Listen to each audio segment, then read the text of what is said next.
Hello, students. Good morning. Hi. Okay, right. First of all, good morning. I hope everyone is wide awake, okay, and ready to join my lesson today. Okay, so today I have an interesting topic for you. This is actually still we are at the chapter 9, which is ecosystem. So we're going to look at some relationships among the organisms in an ecosystem. Okay, so first of all, I hope I'm coming across to you loud and clear. Okay, please give me some feedback whether you're able to hear me. Okay, Ke, good morning. Xin Hui, Min Yin, good morning, everyone. Okay, can you hear me? Am I loud and clear? Do I need to adjust my mic?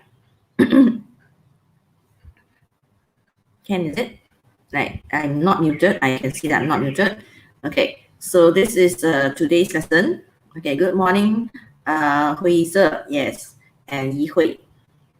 Right, so this, okay, girls, okay, good morning, yes, okay, Mei Sim, thanks for the feedback, Simin and Hazel, thanks for the feedback, yes, okay, Kei, thanks. So I will proceed with the lesson today, right, this is from the textbook, okay, but this is just very brief. I find this is just very brief, where you just have the organization of the types of relationship, and also we call it interaction or relationship, and then you just a brief explanation. So I will not use this for today. So I will add in a lot of information for you.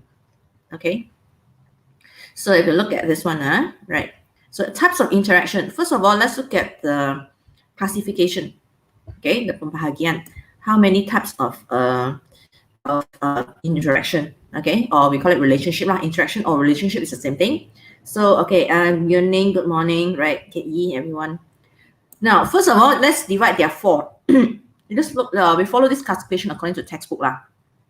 Last time, in different books and all different syllabus, they will put it under 3 classification.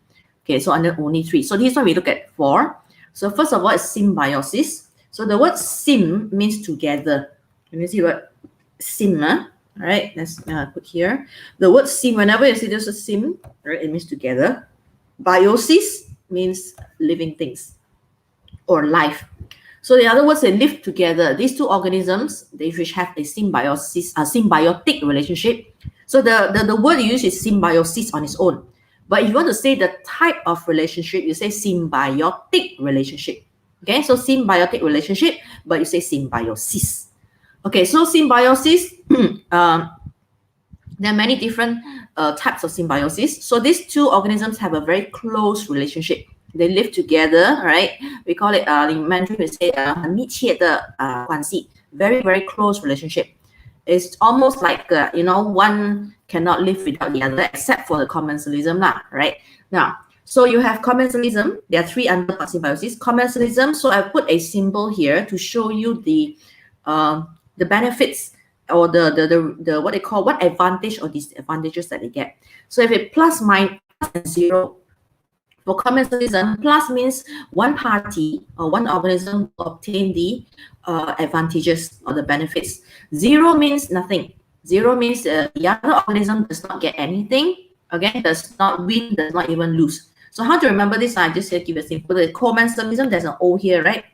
There's an O here. So you just remember there's a 0 here. So commensalism, one party wins, the other party, it doesn't make any difference to me. It doesn't make any difference. Whether you're here or you're not here, it doesn't affect me. I still go on as usual. Okay, that's what it means. Parasitism, this one I think you're quite familiar with. We have a lot of parasites around us. So parasites are the organisms that always get advantage from the host. The other organism is called host. So one positive, one negative. Okay, negative means the host will lose nutrients, lose something, right? Lose some kind of benefit to the parasite. And the parasite will gain everything. There's nothing to lose. A parasite will only gain. Usually it's for food, right? They get food from the host. Okay, mutualism. Mutualism is mutual means 2 ways. Mutual. Okay, we have a mutual understanding. Let's say we use the word mutual understanding. That means I understand you, you understand me. We have a mutual understanding. So mutualism, in this relationship or in this kind of interaction, both organisms will obtain benefit. Okay, nobody stands to lose here. I help you, you help me. Okay, I scratch your back, you scratch my back. Okay, so they help each other. Okay, second group is saprophytism. We have seen saprophytism in our earlier lessons.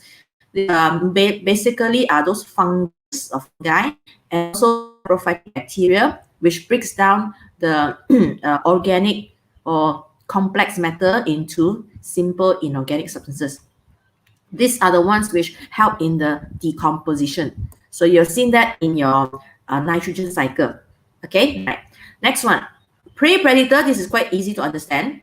When you have one animal that eats another animal, this kind of relationship is called a prey-predator, or other books suggest predation.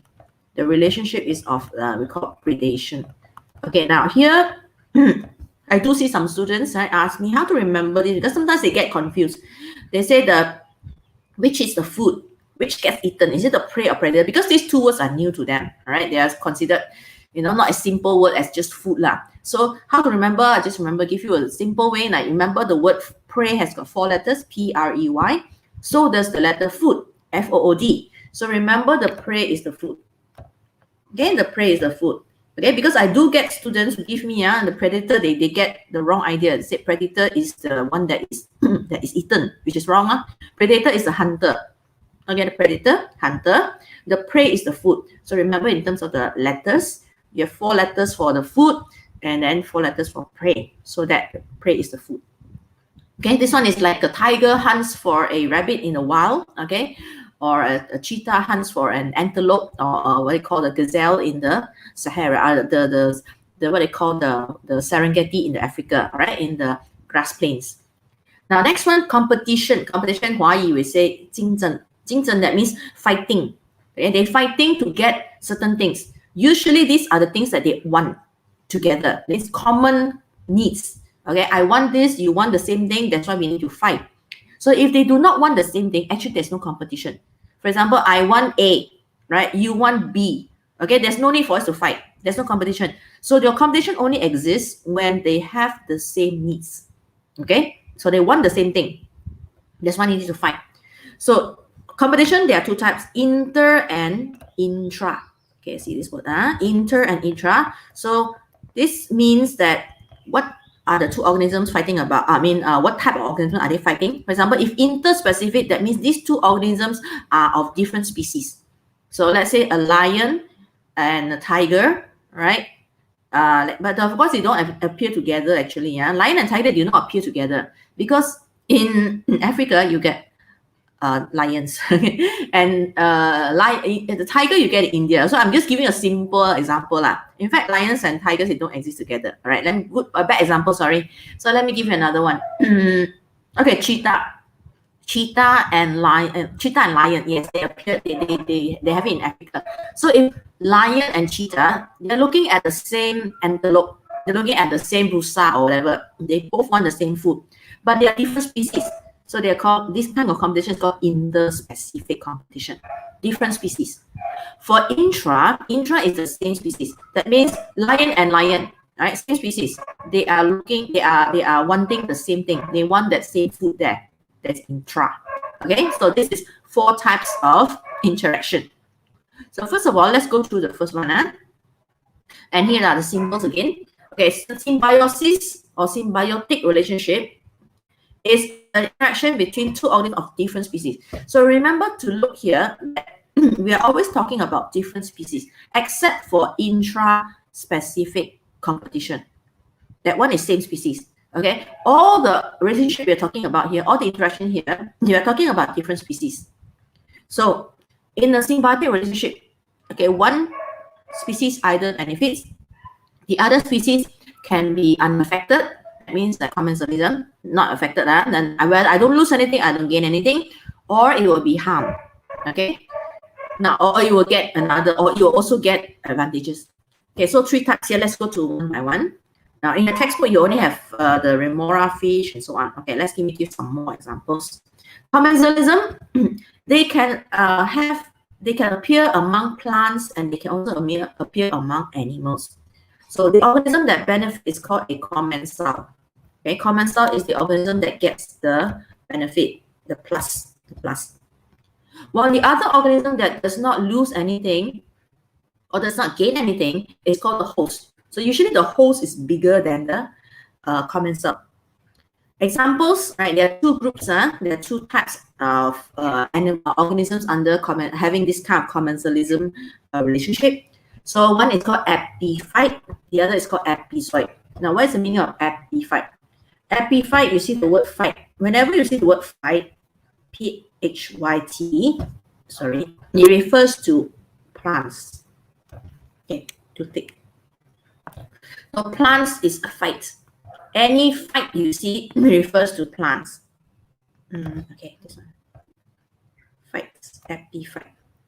Okay, if it is zoid, look at the word zoid. Okay, this is zoid, this is phyte. Phyte refers to plants, zoid refers to animals. So the two organisms that live together, they can be plant and plant, or plant and animal. It can be animal and animal. Okay, now let's look at the word epiphyte first.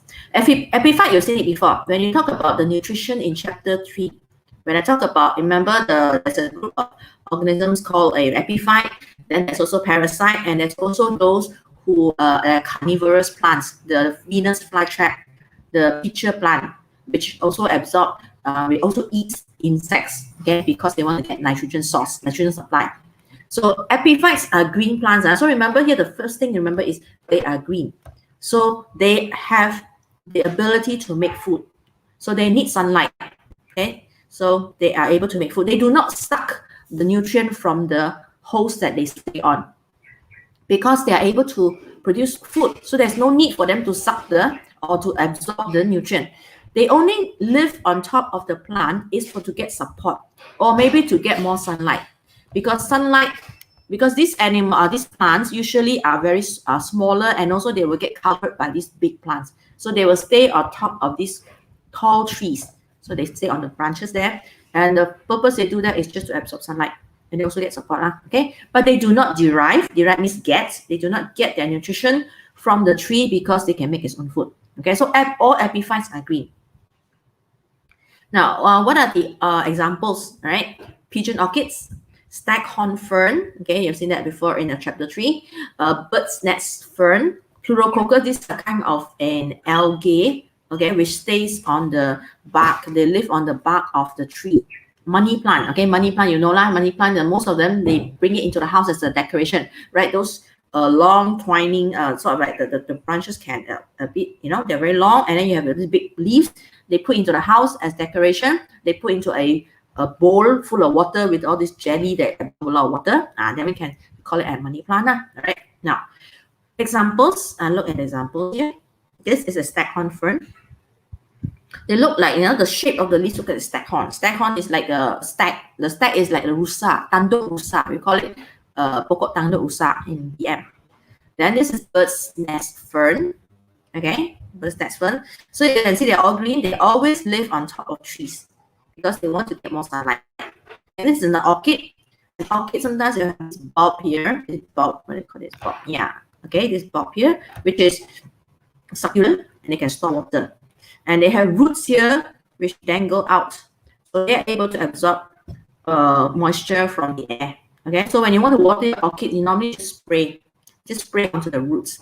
And you don't even need soil actually. They can live when you take a bunga, what you call a pot, you put some arang. Arang means the coal, pieces of kayu, we call it the charcoal, and you can put your orchid there, and you don't need the soil. You just have to spray water to the roots. Okay, afterwards I'll tell you what's the adaptation for that. Right. So these are commensals. Okay, let's go back to here. Adaptations. Okay, wait. Epiphyte has specialized roots. Okay, so you can anchor on the branch. So specialized roots to grip onto the ground here. So what does epiphyte want? They want sunlight. They want support. Okay. So what are the adaptations of these plants? So the epiphyte pigeon orchid has the following adaptations. Adaptations. So it has a swollen stem. Just like I show you the swollen stem of the orchid to store water. Okay. It has special roots, aerial roots with a sponge layer called velamen. This I mentioned, you spray water onto your the roots of your orchid.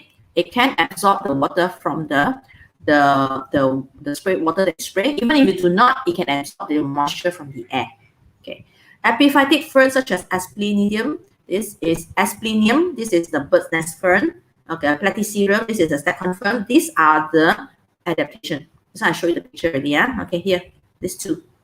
right? They have quite large leaves. The leaves are quite large, okay?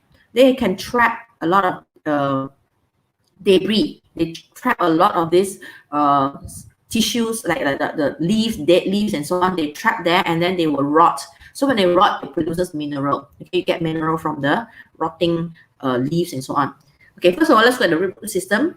The root system, they have ants, a lot of nests. The ants will make their nests in this plant's root system.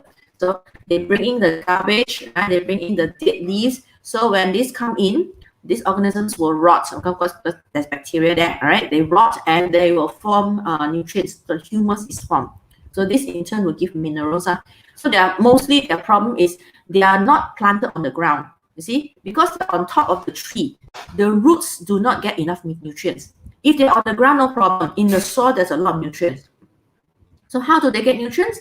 It's through all these rotting leaves that get trapped in between in between the leaves. You see the leaves are quite large. Okay, we draw the stack what they call the bird's nest fern, because they're quite large. So sometimes things get trapped inside here. So I put a different color. So let's say you have a dead leaves here, right? Dead leaves here. So they get trapped inside there. And then when they rot, they get minerals. Okay, so that overcomes the problem of not being living in the soil or on the soil. All right, okay. So adjacent fronds. Now, what are fronds? Fronds actually referring to the leaf. This is frond. Frond. Okay. This is F-O-N-D. Fronds means the big leaves. They overlap to form a nest which collect fallen leaves. Okay, pieces of tree bark, whatever that drops onto it, and they are, because they are organic, right? They are able to decompose. So when they decompose, you are going to get these nutrients from them. So it solves the problem. They don't need to be on the ground. They don't need to be on the soil. Right. Now that is the bird's nest horn and the bird's nest fern and staghorn fern. Okay. Now let's look at others. Epizoid. That is epiphyte. Now epizoid. Epizoid are animals, right? They're actually animals. Zoid, yeah, see the word zoid. They live on the external surface of another animal. So epi means on the outside. Epi means on the surface. Epi means the surface. If you know epidermis, they will form a protection over the surface. These are the tissues, the cells which are on the surface. The benefits that the epizoid get from their host are transport. So they do not get food. They do not suck the food from the host. They do not harm the host in any way. So they're on top of that. They're on top of the whatever the plant or animal. Now we're talking about zoids, animals. And when the host moves, they move along. So they get transport. So the advantage they get is they get transport. When transport, they don't do any harm, isn't it? I just carry something on my back, that's all. And then they get protection. Maybe they also get protection. The host can also, because the host is the predator that wants to eat the animal, right, or whatever on the back there, they dare not, because the host is able to protect it. Or they can also get leftover food from the host. Okay, and remember the epizoids do not compete the host for food. They do not suck the do not absorb nutrient from the host. Okay, they do not compete for the food also from the host. Examples of epizoids. Okay, now this is the classic example. I'm sure you've learned it before in your primary school or your lower secondary. This topic is actually you have knowledge before. So examples of epizoids: remora fish. It attaches itself to the shark. So the host is the shark. Shark and remora fish.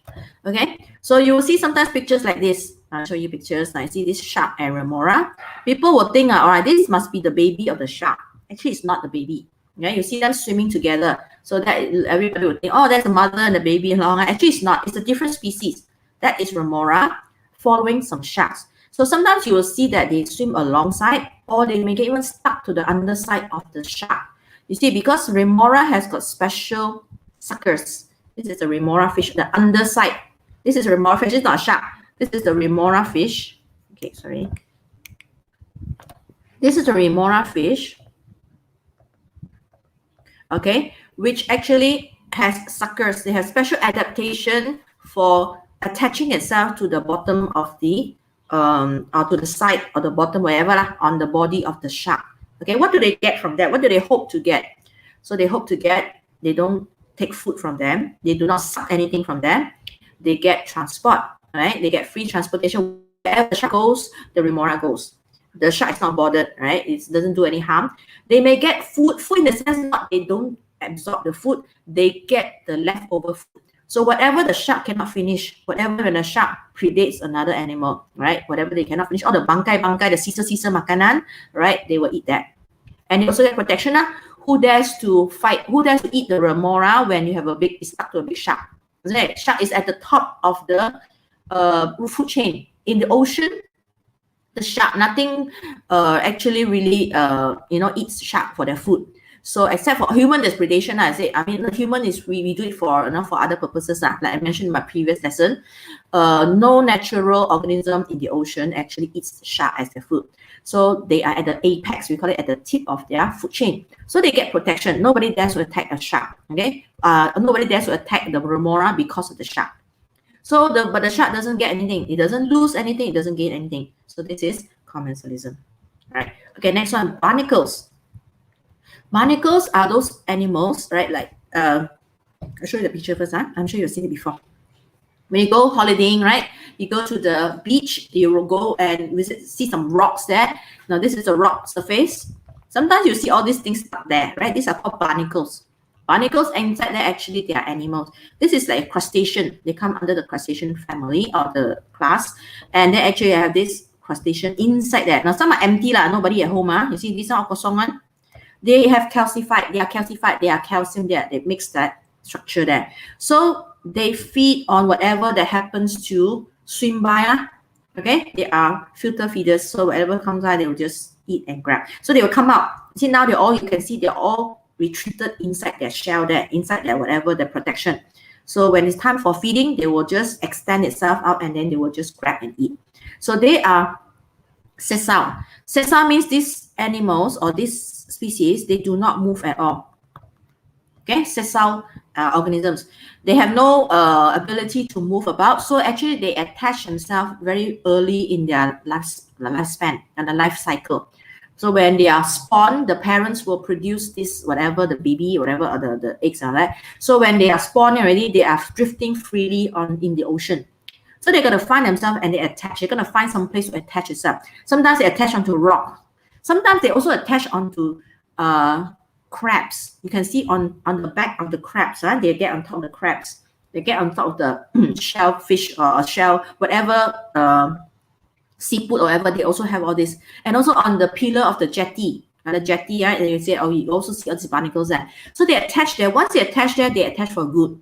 Because they do not attach themselves. They live there for the rest of their lives on the place that they attach themselves. So they're called barnacles.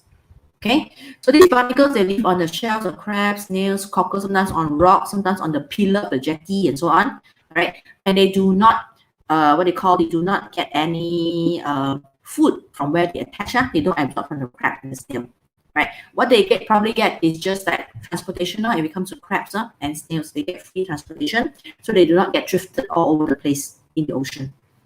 Okay, and then protozoa, there's a certain type of protozoa which attach itself to cyclops. Cyclops is actually called water flea. Okay, let's show you a picture. This is cyclops, right? And at cyclops here, you will see this protozoa which attaches itself. Vorticella. It's called vorticella. Attach itself to the cyclops. So usually when they attach out, this is mostly for transportation, right? They get free transportation wherever they go. Then maybe protection as well. Okay, so this is commensalism, the first group under symbiosis. Okay, let me check whether you have any. Okay, so nothing. So, right, next one, mutualism. So if I'm not loud and clear, please let me know. Because yesterday's class, I didn't know that I was actually not clear and my voice was like going off. Okay, and until someone told me on the chat. So please let me know if my voice is not clear, if my line is breaking off, my voice is breaking off, let me know. Yesterday, someone was using the internet. So usually when I go online, I tell my kids, please don't use internet. I have a class, okay? So now today I've told them off, so nobody's using it except me. Okay, now mutualism, this is an interaction between two organisms which both organisms will benefit. Okay, so you've got to remember some examples. Remember for this type, you have to remember at least 2 examples, just to be on the safe side. Because sometimes when you write essays, right, it comes under essays, you get higher chance of scoring more marks, because sometimes in the scheme we do have scheme marks for examples. So it doesn't hurt for you to remember some examples and make sure it's the correct one now. Okay, for mutualism, or just now for the commensalism, remember the remora fish and the shark. Okay, then you can also remember the barnacles. Right? They stay on top of the crab and so on, so they do not get anything except they get something, which is the advantage, but the host does not lose anything. Okay, mutualism, this both. So you remember lichen. All right, remember lichen, and also try to remember this one. Remember we learned about the nitrogen cycle, where you have rhizobium. They live in the nodules of these leguminous plants, that means called pokok kacang, and they help to convert break down these organic substances into nitrates. They convert into nitrates, ammonium into nitrates. Okay, first of all, let's look at lichen. Now, what is lichen? Okay, you pronounce it as K. It's a K sound, not lichen. It's a K sound, lichen. So here, lichen. So lichen is actually an organism. Actually, it's made of two organisms. It's composed of two organisms. It's algae and fungi. They live together. So as you know, algae is green. Okay, fungi is not green. It's whitish. All right. So when you combine the two, it looks like grayish kind of green like that. Okay. So lichens. Let me show you the picture first. This is lichen. You'll see this. It looks horrible, right? It is stuck on rocks. It is stuck on trees and all that. You will see lichen in these countries which are rather cold. You do not have a very lush vegetation. It means the plants are not big. Usually like Iceland, right? You see all this on the rocks. When you go up Mount Kinabalu, as you climb higher and higher, you will see lichens on the rocks and on the surfaces. So they are, you see, slightly green color because there's algae there. And there's also fungus living together. Okay, so this is another example of lichen. Now, why do they live together? Okay, because they get benefit from each other. I help you, you help me. So it's called mutualism. So what kind of help do they get? Okay, so algae and fungus, right? There are two things here. What does the fungus get from the algae? As you know, algae is green, so it's able to produce food. Is able to carry out photosynthesis. So the fungus will get food and oxygen from the algae. Okay, algae carries out photosynthesis, so they get food from the algae. And in return, what does the algae get from the fungus? They will get water, shelter, mineral salts. Okay, because fungus, they will break down what? Break down all these organic substances, and then you have these nutrients, right? Nutrients. So the algae gets the nutrients from the fungus. So these are helping each other. Right? I give you food, I give you oxygen, but in return, I take the mineral that you make because you're breaking down. Right? Decomposition is breaking down. Fungus carry out decomposition, so I can get my nutrients from you. Okay, or these inorganic substances. Okay, another example: sea anemone. Sea anemone is like, you see all this Finding Nemo, right? Finding Nemo, you see that sea anemone. The Nemo likes to stay among the sea anemone. So this one is for hermit crab.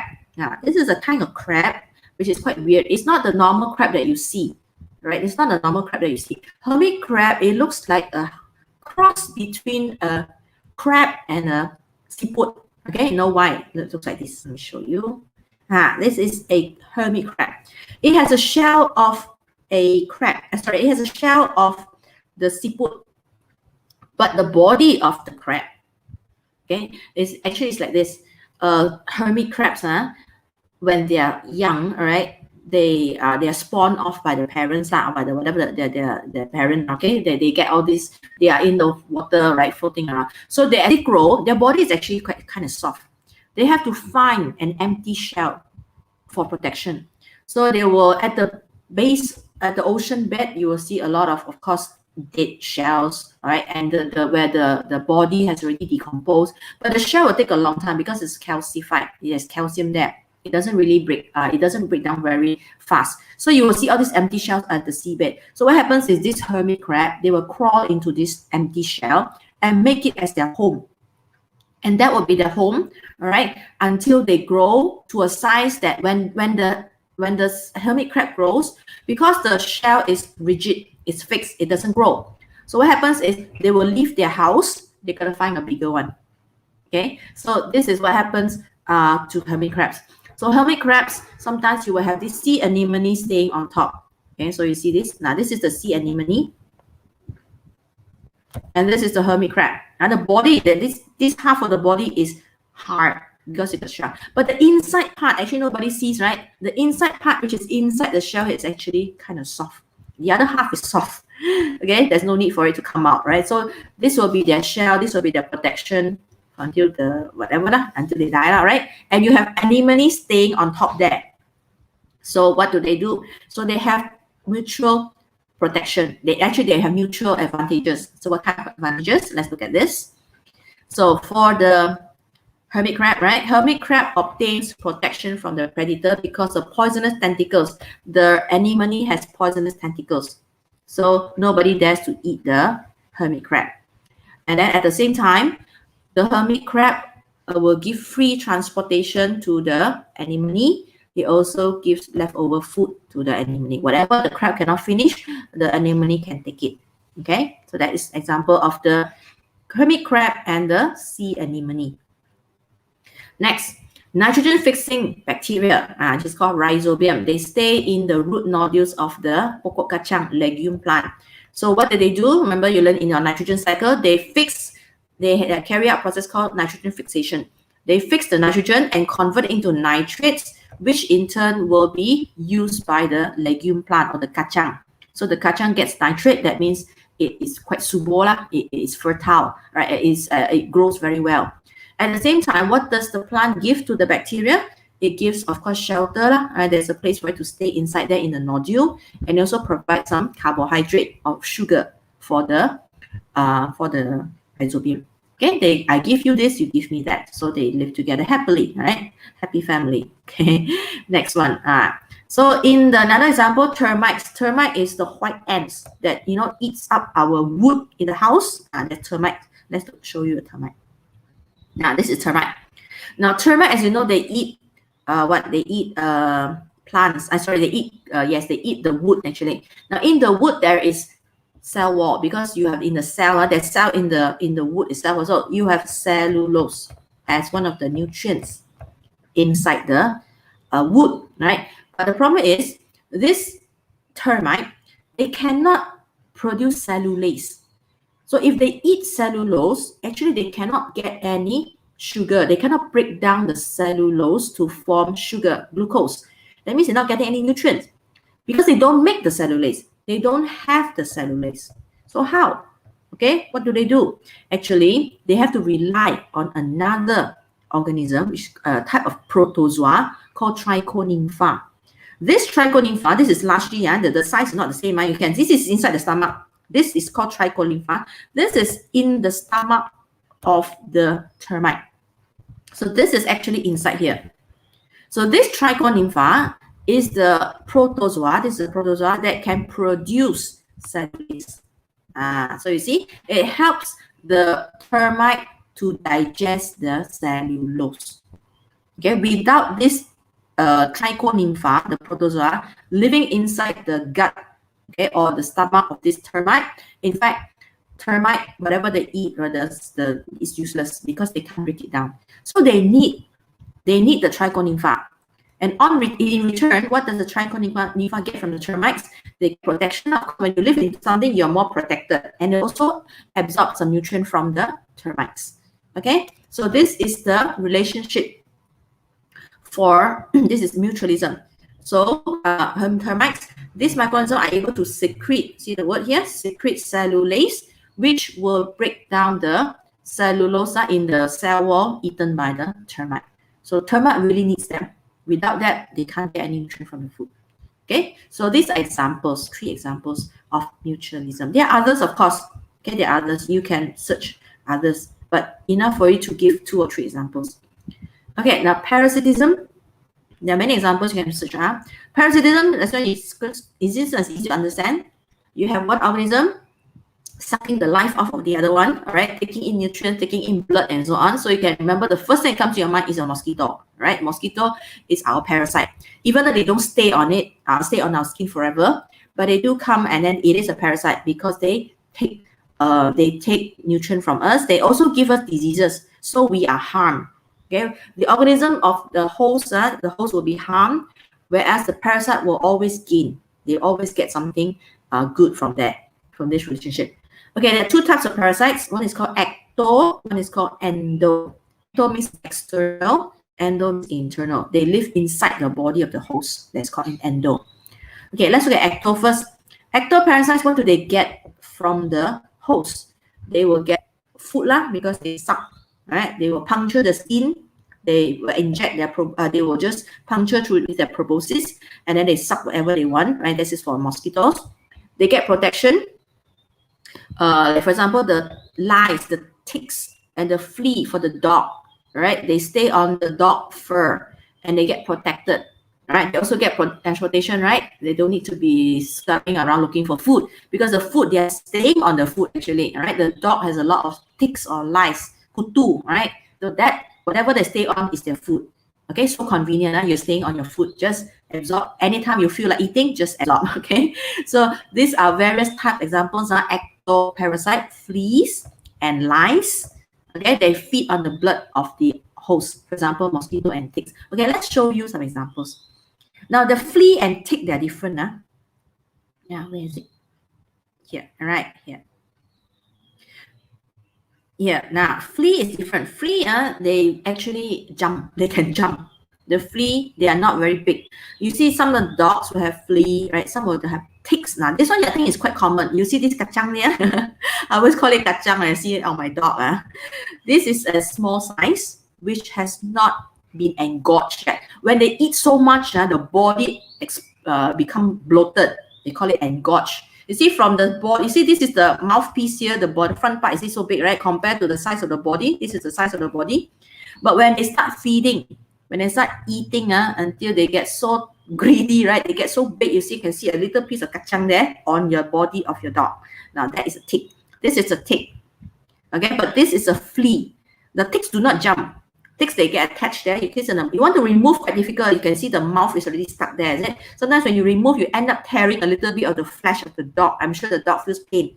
Not able to tell you. Okay, you peel it off. It's painful for the dog, because I can see sometimes a bit of the tissue is still stuck, because they stick very, very tightly. So when I peel it off, I can see blood there, and I can see a piece of the tissue. Poor dog. Okay, flea. This one jumps. This one is for like the kutu rambut one. Some people maybe infested with kutu, and then and sometimes you get it when you maybe primary school, kindergarten, or sometimes some kids don't have, maybe hygiene is not so good. I'm sure now you'll know how to look after yourself. So fleas, they jump. You can see all these long legs. The purpose of all these legs are folded into Z because they can jump. They happen to jump. So they jump from one host to another host. So flea do not get engorged. It is the ticks that get engorged. Okay, so this is ectoparasites.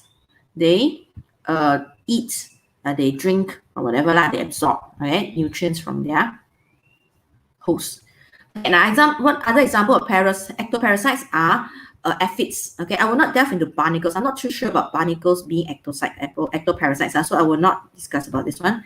Aphids are insects which they will, something like a mosquito for us, right? But it's mosquito for the plants, because they will suck the sap from the plants and they will penetrate into the phloem tissue. So there are questions I've seen before. Aphids stuck onto that one. Some questions, SPM question as well. They are poking into the phloem, because phloem has the nutrients, okay, not into the xylem. So here are examples. This is aphid. This is aphid. They suck the nutrient, they suck the sap. We call it the phloem sap, or the sap cell from the phloem part there. Okay, these aphids. They are also ectoparasites, because they don't stay inside. Okay, next one. Rafflesia. This is for animals, plants. Bunga pakma. This is the bunga, the largest flower, right, ever known.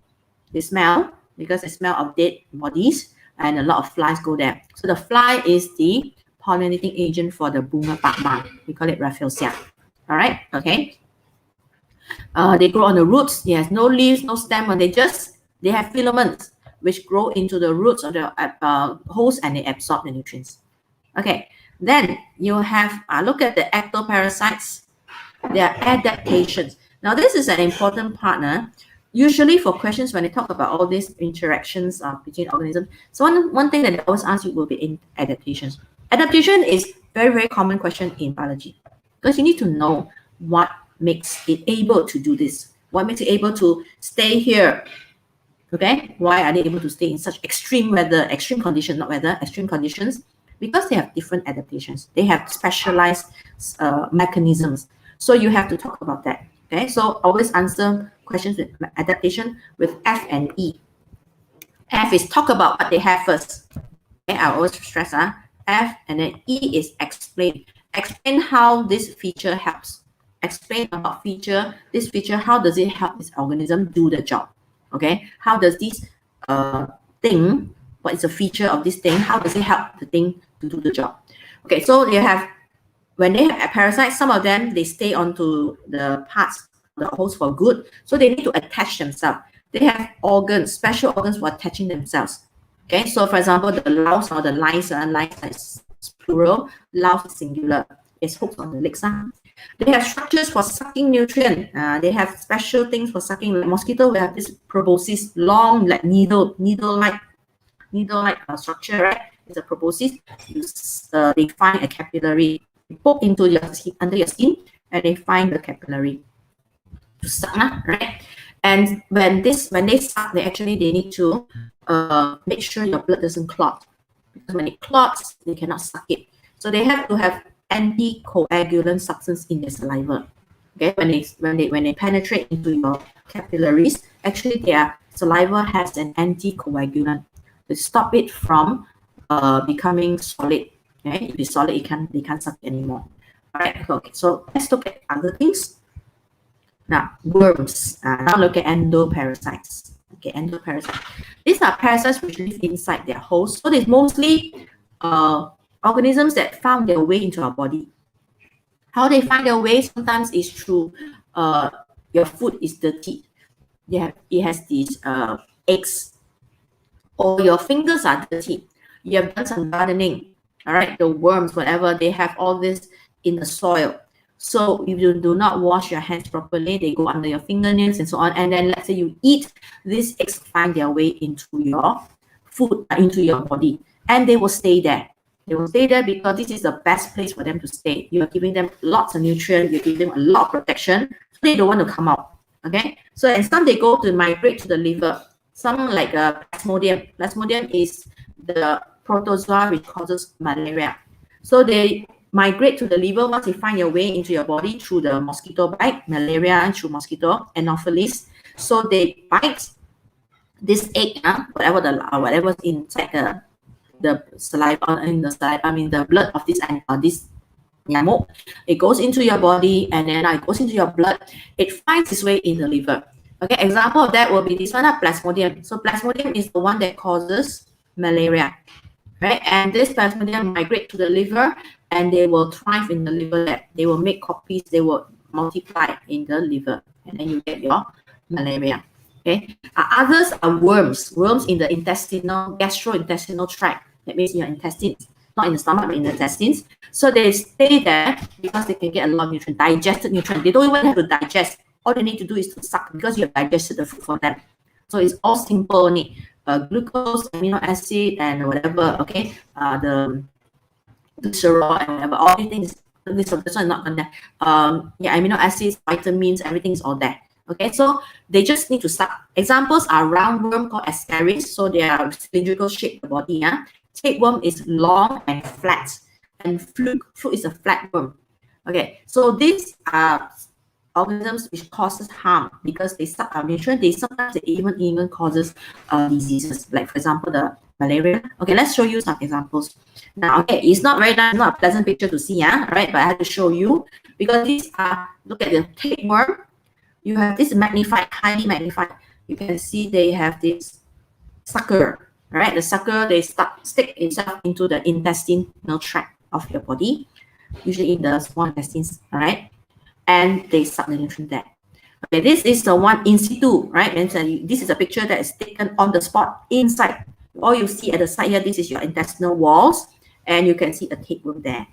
Okay. So you have different types of tapeworm. So this is the tapeworm.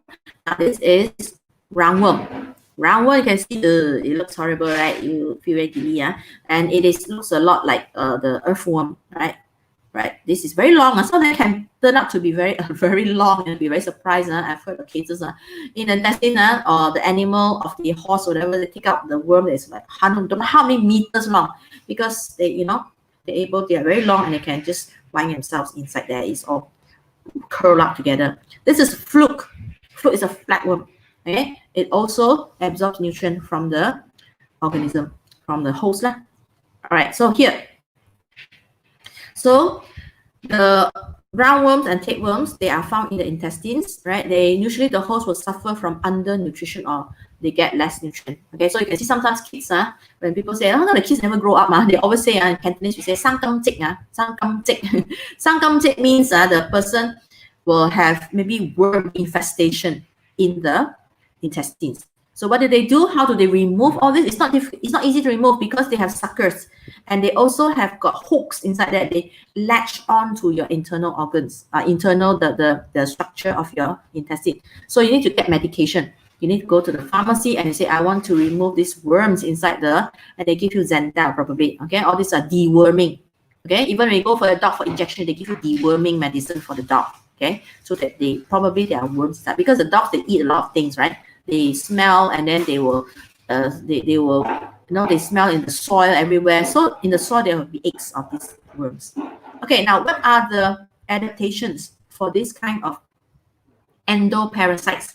They have thick cuticle, so they are not easily digested. Okay, because in the intestinal tract we have enzymes.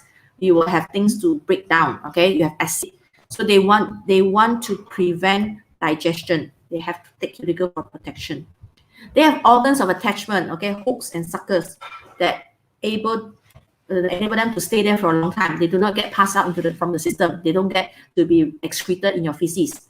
Okay, they are able to respire anaerobically. They don't need a lot of oxygen. They are able to live in conditions where there's lack of oxygen. So they can live in the intestine, in the liver, everywhere in the body. Another one, they have simple digestive tract. They don't need to digest, don't need to make any enzyme. They just absorb the nutrients which is already digested. Okay, and then there's another one, lack of sensory organs. Degenerated. That means they do not need to see. They don't need to have very complex nervous system. They don't need to see. They don't need to hear, because it's pitch black inside the intestine. Correct? They don't even need to have eyes. They don't need to smell. They don't need anything. So their sensory organs are very simple. Okay, out to non-existent. They just have very simple we call it the neural system. All right, the nervous system, very simple only. So they just live and they eat and they suck. That's all. Okay, that's all. So now that's the second one. Now that's the 3 parts already we've done for symbiosis. Now we go on to saprophytism. Saprophytism, you've seen it before. This is the kind of relationship where the host, they stay on the host, but the host is dead. So they actually break down the host. Okay, they feed on the decaying matter. So it's a decomposition process. Sorry, there are 2 types. Okay, saprophytes and saprozoites. So whenever you see the phyte again, it's a plant. Zoid is animal. So there are more examples of saprophytes. Let's look at saprophytes. There are plants which obtain fruit from the decaying organic matter. So they produce enzyme. Example, now all these are those organisms that carry out decomposition, the process of breaking down, like fungus. Okay, or the mushroom here, fungus. They break down. They have external, we call it extracellular digestion.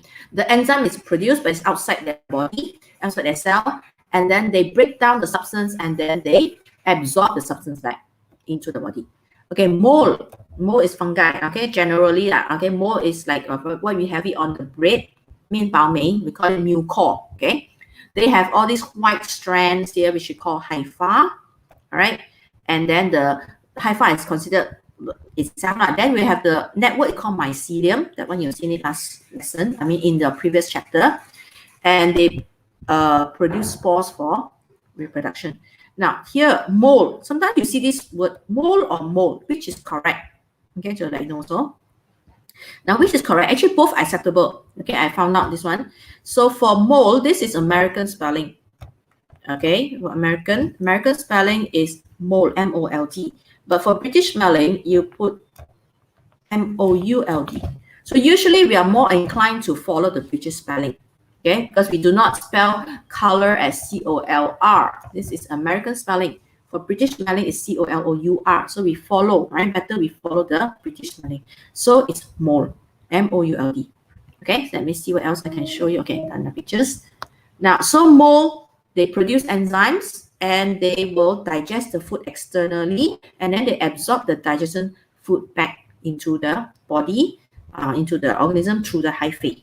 Okay, bracket fungus. Now, this is another fungus living on the tree branches. When they die, first of all, they live on the tree as a living thing. I mean, the tree is not dead yet. So they do not have saprophytic relationship. First of all, the tree is alive and then they live on it. So it's a parasitic relationship because the tree is alive. Saprophyte, the host must be dead. Then only you call it a saprophyte. If the thing is alive, it's still called, it's just parasitic only. So at first they live on the living tree branches. So their nutrition is called a parasitic relationship, parasitism. But later on, when the host dies, they change it. They change their mode of nutrition from parasitic to saprophytic because the host is already dead. So when the host is already dead, it's no longer parasitic because, right, it's already decaying. So when it's decaying, right, you have to just absorb the nutrient. So this is considered saprophytic. Now this is bracket mold, bracket fungus. You can see this staying on the branch or the stem of a tree. This is a bracket fungus. Okay, very colorful. Sometimes some of them are very colorful. This reminds me of a certain kind of medicine. Okay, just seen this medicine of lingji. Lingji, and then Chinese will know this is called lingji. This is a kind of fungus. I'm not saying it's bracket fungus. Lingji could be a different type. It's called Ganoderma. Okay, so they stay on these trees. Okay, tree barks or the tree that is rotting. Okay, so saprophytic bacteria, fungi, they carry out putrefaction, that means 腐烂, okay, or the decomposition, same meaning as decomposition of the dead bodies. So they are very essential because without this, our ecosystem, would be full of this dead organic matter which we cannot make use of because we can't break it down. Only these organisms are able to break it down and it becomes nutrient, something good. Okay, now let's go to a little bit more. This is saprophyte. We've just seen the saprophyte, now saprozoite. These are animals because of the zoid. Okay, they feed on the dead or this decaying organic matter. So examples would be the earthworms. All right, what do they eat? You always answer. What do they eat? Actually, they eat all these plants, and you can give them fruit peel. You can give them any dead parts of whatever rotting. Right, you can give it to the soil, and these earthworms will eat. Okay, amoeba and paramecium, they also feed on decaying matter. So very few examples there. Yeah, more of the saprophyte. Okay, now we go on to the next group, the third group, which is prey-predator interaction. Okay, so today's one is a bit long because I have a lot of examples for you, and I really want you to understand the whole concept so that whenever question comes along, you're able to answer. Okay, because I covered everything. Hopefully, okay. Okay, predator is the organism that hunts, okay, and eats. So the prey, always remember the prey here is the food. 2 words, 4 letters here. Prey 4 letters, food is 4 letters. Okay, it's a simple thing, one eats another thing. Now, in an ecosystem, usually a prey is smaller, of course, right? Because then only it gets eaten, right? Predator usually will be larger, right? And they have adaptations. Again, adaptations. What kind of adaptations for predator? They have long canine teeth, so they can tear the food. Is it canine? Is this one? We also have canine. We only have 2. Okay, but of course, predators have more like tigers and lions. So we have these 2. You see the corner? These 2 are called canine, and you can see these teeth are sharp. Okay, ours are not very sharp compared to the tigers. Theirs are really, really sharp, right? Like this. These are canine. The sharp teeth there pointed. It is for tearing the tissue from the bone and so on. Okay, they also have sharp vision. All right, and also if you learn in lower primary and lower secondary, you have this kind of vision called where you're able to have the eyes in front of the face. The eyes are not at the side, the eyes are in front so that they can judge the distance. They can have a 3D image of your of the things that you see, right? This is called stereoscopic stereoscopic, yeah, stereoscopic vision. You can add that in. Stereoscopic vision are essential for hunters. Why?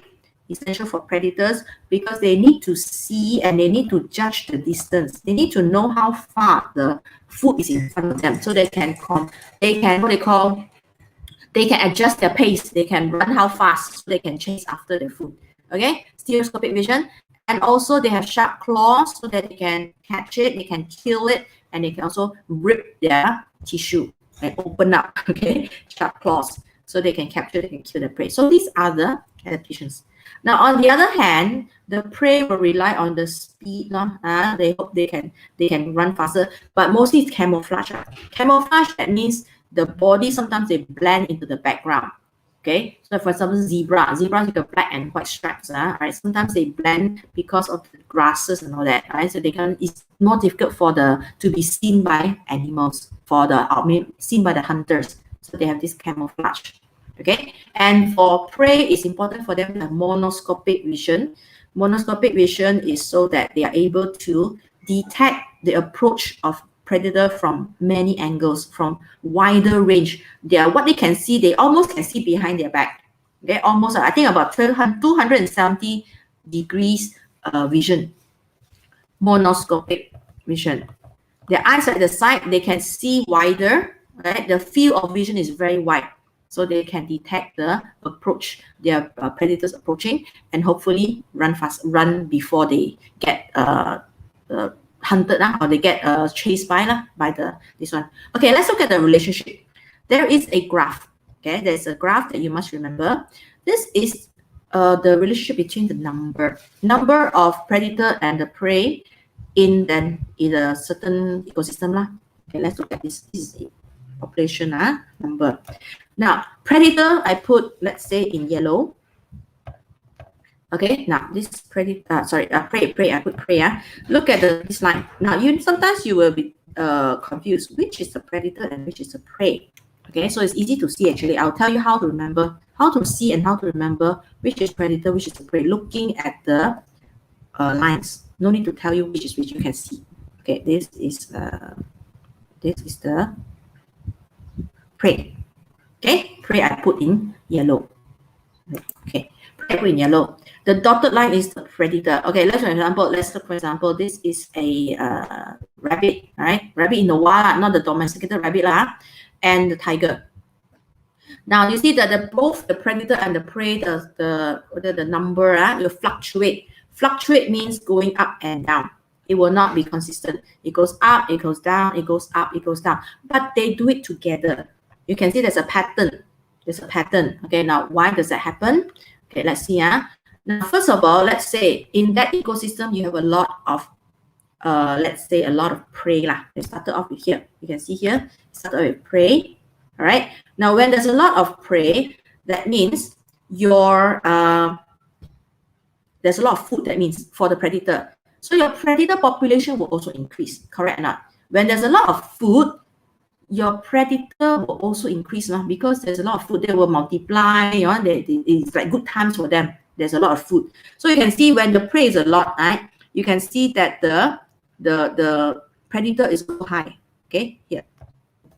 Now, you see, but when the predator is getting more and more, right? Getting more because they reproduce, because there's a lot of prey. So when the predator getting more and more, you find that they'll be eating more of the prey. So when the predator increases, right, you see that the prey will start to drop. Okay, when the predator increases, you'll start to drop because a lot of the prey is eaten up. So when it starts to drop, you see, when it starts to drop, then another prey decreases, less food. When less food, you can see that the predator will also drop. Isn't it? It follows. When you have less food, so your predator will also be less because they're not getting any food. Now you see at the bottom already, your prey is now less. Your predator will also follow. See, it follows, right? It becomes less. Now, when your predator is now less, there's less tiger now.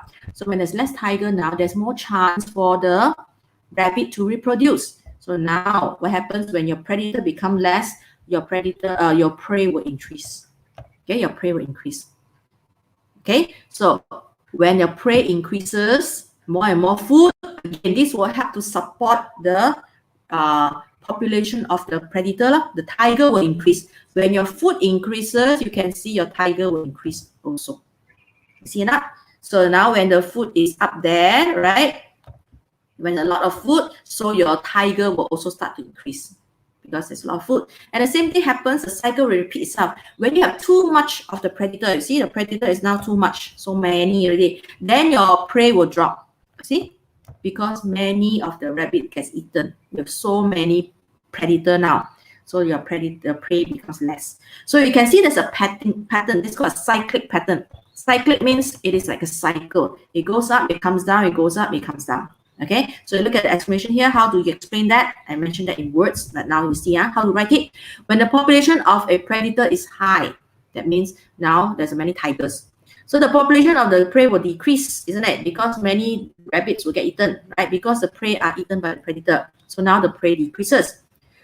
Okay, now the population, now the prey decreases because eaten by a lot of the tiger. So now when the prey decreases, there's no longer food already. There's less food, insufficient food. So now the predator will also drop. So when the food drops, the predator will also drop. Okay. Now when the predator is dropping already, when there's less predator, now we go to the next one. When the predator is less, that means there's more chance for the prey or the rabbits to reproduce. The prey will recover in population and the population will increase. So it's go up again. Okay, so you can see it always fluctuate and they always go together. There's a pattern. So how do you call this kind of relationship? You can see that it maintains a balance. It will correct itself. That's what it means. Putting it simply, it will correct itself. You don't need to interfere because this is what we call a dynamic equilibrium. Dynamic means it's always changing. When this one goes down, this one go up, this one go down, this one is changing. Equilibrium means balance. There's always a balance. Okay, so that's why in nature, there appears to be a dynamic equilibrium everywhere, except, of course, human intervention. When we keep cutting down the trees, okay, using it more than we are planting back, then you are actually upsetting the dynamic equilibrium. In nature, if you do not catch out, right, it's always in dynamic equilibrium. There's always a way for nature to correct itself. In other words, okay, so when this one becomes less, there'll be a way it will increase itself because when there's less, when you call it less predator, your prey will increase. And when the prey increases, this predator also increase. Okay, now we come to the golden question. Again, how do we see which is predator, which is prey? Let's say question asks you, they don't give you this, it's possible. They don't give you this, they don't give you the predator is what, they don't give you the prey is what. How to see? Okay, that's one way to see. Okay, I'll tell you how. It's very simple. You see which graph changes first. Which graph changes first? Changes first means goes up first or goes down first. Okay, goes up first or goes down first. Now, how to see? So you can see here, you look at this one. See where is the change? Now change is dropping here. It's falling, right? It's falling means going down. Now you can see that this straight line drops first. Okay, it drops to the bottom here. Then followed by the other one, followed by the dotted line, isn't it? If you don't know how to see this, you draw a line, draw a vertical line. Draw a vertical line like this.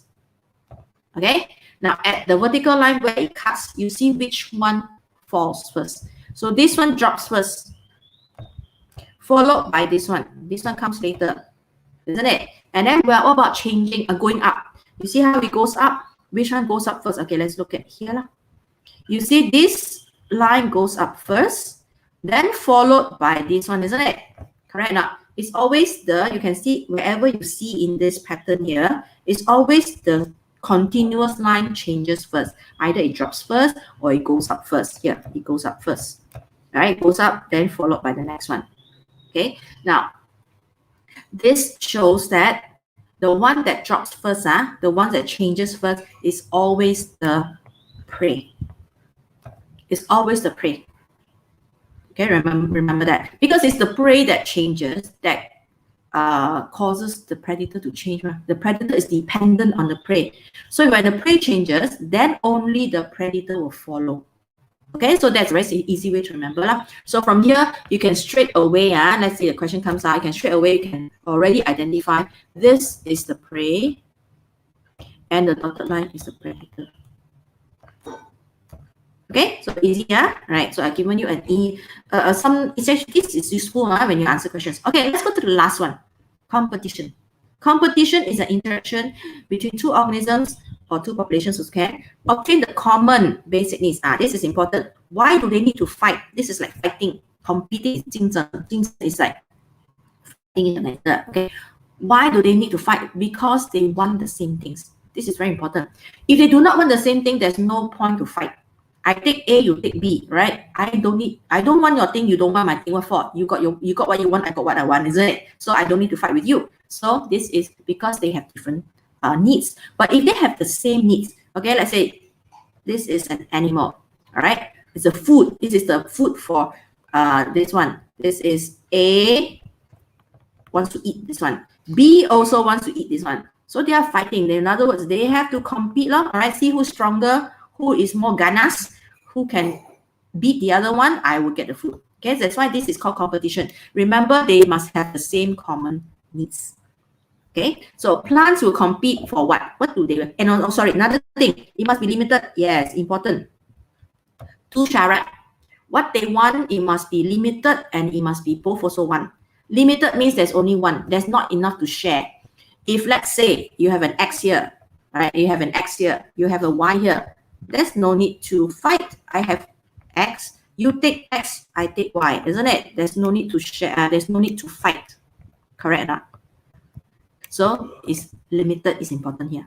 Okay, now what do they plants compete? They compete for sunlight. Okay, sometimes when you get shaded areas in the roof, in the forest, tropical rainforest, where the big trees are all covered, all the canopy here, the bottom there do not get much sunlight. Okay, so they will have to fight for sunlight. Water, right? Water is a natural resource. So always think about the food. What do they need? They need sunlight, they need water, they need minerals, they also need living space. Because if they're planted too close together, you find that they do not grow very well because of limited resources. The minerals in the soil is not enough. So always remember, when you plant something, make sure the space is there. Okay. Next one, animals will compete, of course, for food, right? Food, living space. They also need some space, so they are very territorial. Most of the animals they like to fight. They see one gourd, one cave, cannot have two bears inside that. Definitely one has to go. Okay. And reproductive mate, yes, this is their natural instinct. They want to pass on their genes to the next generation. So they will want to find a mate to reproduce. This is a natural instinct for a lot of all the animals. Okay, they want to reproduce. So the one that wins, when they want to fight over a female, the one that wins will get to mate. The other animal, they know what to do. Okay, they take two already. They will move away. They will either, when the one that get lost, they know they've lost, they will move away and they will go. All right, or they will migrate to another place if they lose the place. Okay, let's look at two types of competition. You have inter and intra. Okay, so organisms which are strong, yes, always the strongest will survive. It's called the fittest, survival of the fittest. This is always the motto in animal kingdom. All right, even in the world, in the what they call the survival, the fittest, right? The fittest will always get what they want, right? That's why everybody tries to be strong. Okay, so they get their common basic needs to survive and they win. The weak ones will migrate. Either they know they lost the place, they will migrate, they go away, or they will die, right? They hurt because of the injury, they may die. Okay, two types. One is intra, one is inter. Now, what is intra? Intra means competition, the intraspecific competition is a competition between members of the same species. That means A and B must be the same type. Okay, it cannot be lion and tiger fight for this food. No, that is not intra. Intra is lion A and lion B. Okay, tiger A and tiger B must be the same species. They obtain their basic common needs. So example of intraspecific competition for plant is bryophyllum. Now this is a plant. I think last time we always used to play, but I think now in your generation we don't see it anymore. We always love to pluck all this plant that has baby plants at the leaves at the side. This is the leaf actually. Now here, this is called bryophyllum. In Chinese, we call it 落地生根. Okay, you know why 落地生根? It's because these leaves actually they drop. They will start reproducing baby leaves. They reproduce through the leaves, of course. And once it matures, up to a certain size, it drops. So it actually can grow as a new plant on itself, by itself. So the reproduction here is actually through the leaves. The way is how they reproduce. It's called bryophyllum. So when they drop, right, they tend to drop at the same place, right? Because so they tend to drop, they will have to compete because there are many of these baby bryophyllum at the same place. So they are actually fighting among themselves for the soil, for the nutrients, for the sunlight, and also for the space. Okay, so they are crowded, right? So they compete for all these things. They also are among animals. Animals, for example, if you rear your chicken, you put your chicken or you put your fish in a very small aquarium, you will see they will start to fight. Chickens will start to peck each other. And also the aquarium or even hamsters. If you have hamsters, I remember hamsters are quite territorial, not guinea pigs, but hamsters. You do not put two hamsters in a very small, what they call their living space. They will start to fight, okay, because they're territorial. Depends on their nature. Some animals are more territorial than others. So they will fight and they will peck each other because they want more food and more living space. Okay, hamsters, you have a certain size of the cage or whatever. You cannot make it too small. You will end up making them fight. Okay. Now, other examples for plants, will be maize. Right, when you plant your maize or jagung, you make sure the space is there. Otherwise, you will end up the plants will not grow very well. They can fight. They cannot fight. You can't see them fighting, but actually they will suffer the consequences. The plants you see that they do not grow very well. Okay. Now let's look at interspecific. I'll go to Parasitism later in the second one. So interspecific competition is the competition between two organisms from different species. Different species. Okay, so I highlight here different species. That's why they're considered inter. Inter means different. Species A, species B, they grow together or they stay together, and that competition is called interspecific. So usually the stronger species will survive and they win. They become more dominant. They become more and more and more. While the one that loses, they will less. First of all, you can see that the number becomes less, and then later on they may altogether die. So we will see that in this experiment. This experiment with Parasitism. Okay, Another example is paddy and maize. This one is in the textbook. There's an experiment there, whether you grow the maize together or grow the paddy or maize and paddy together. Afterwards, I'll go through that. Okay, let's look at this Parasitism. Now, this is the graph obtained by ecologists, scientists, Russian ecologists who made the experiment. First of all, what kind of experiment? Now, first one, he cultured both Parasitism, 2种, two types, different species. Even though the genus name is the same, see Parasitism cordatum, Parasitism aurelia, they are considered different species because the species name is different. The genus name is the same, doesn't mean it's same species. You look at the last name. The last name is different, that means it's a different species. So Parasitism aurelia, Parasitism cordatum, they are cultured separately. Means all the aurelias in one place, all the cordatum in one place. That means this is considered, okay, they are not different species, they are same species competing. So among each other, they are intra. They just plot on the same graph only. Okay, so Parasitism aurelia, Parasitism cordatum, they are cultured separately. So when it's cultured separately, how to spell separately? Must know S-P-A-R-A. A lot of students spell wrongly. Cultured separately, it is actually intraspecific. Now, so you see, when they are cultured separately, right, in a medium containing limited food supply, the population will grow. This will follow the sigmoid curve. You learned that in Form 4, the chapter on growth, right? Chapter on growth. I think that was the last chapter, chapter on growth. You'll find a sigmoid. Sigmoid is like an S shape like that. Yeah. Slowly, first of all, in the beginning, you'll find there's a slow growth, right? Because they have not got used to the conditions or the nutrients are lacking. Then after that, you find that it's exponential, it goes up very fast, it shoots up. Then towards the end there, you'll find it becomes a flat graph because it's flat, it's plateau, it's consistent already, it doesn't grow anymore. So this population is slow at the beginning, right? And then after that, it increases, and then it will level off the graph. This is intraspecific because they are cultured on its own, right? Now, next one. When the two of them are cultured together means that in one petri dish or in one whatever setting, you put your Parasitism cordatum, put your Parasitism aurelia together. So when they are there, because they are two different species, it's considered interspecific competition. Okay, so this is inter. When you culture that, you will find that one organism may be able to live better, and the other organism may be dying off. The population, as you plot the graph, you find the population of chordatum will drop. That means they have lost the war, the fighting. Aurelia has won. Aurelia is maybe more dominant, or maybe they are more suited, or maybe they're stronger. So chordatum, when they fight, they find chordatum will actually lose the war. So you find that the population will decline. The population become less. Okay. When it becomes less, you find that sometimes it becomes zero. That means all die.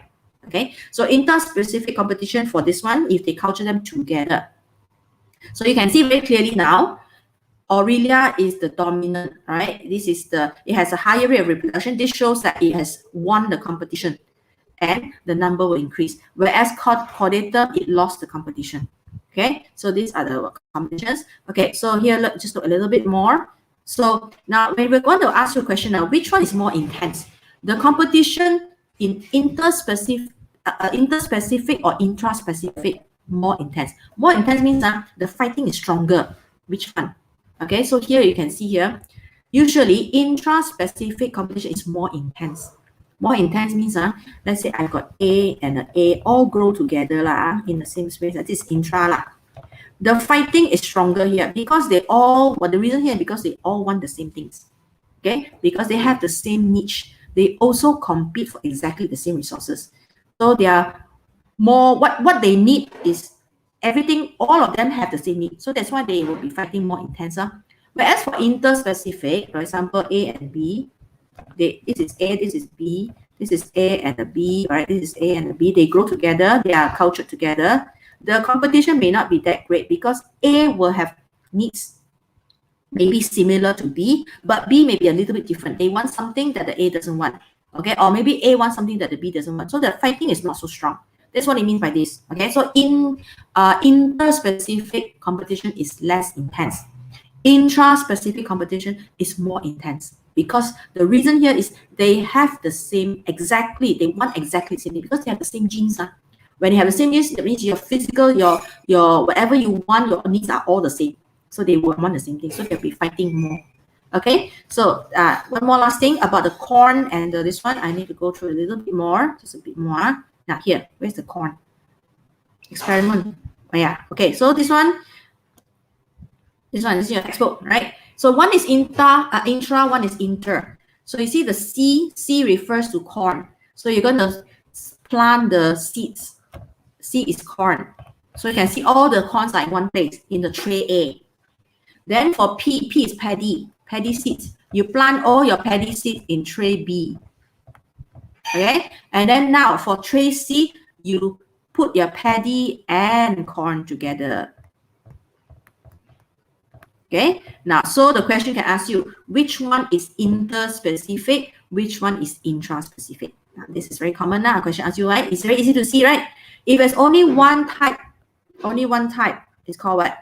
Okay, so I won't ask you questions here because time is a bit long already. So I do not want to waste the time waiting for response. So I just give you an answer. So if it's only one type, it's called intraspecific competition.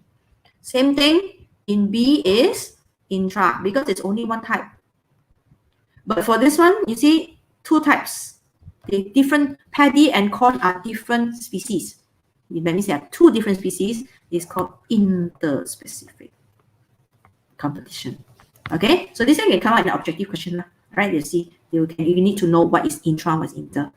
Okay, all right. So this is the end of the lesson. It's more than 1 hour actually. So because I gave you everything, literally everything. Okay, I throw the whole sink at you. Okay, so I give you everything. So hopefully that any of this will be able to help you answer questions. Okay, so we will proceed to Google Meet after this for questions. I'll give you some questions for you to prepare and do. Okay, so we will say bye-bye now from YouTube. So that's it from YouTube. Okay, and those who are watching out there, so please do share my video. It will help if you can feel it helps others. So I will see you in my next lesson. All right, okay, so bye-bye. I will see you, right? Okay, bye-bye.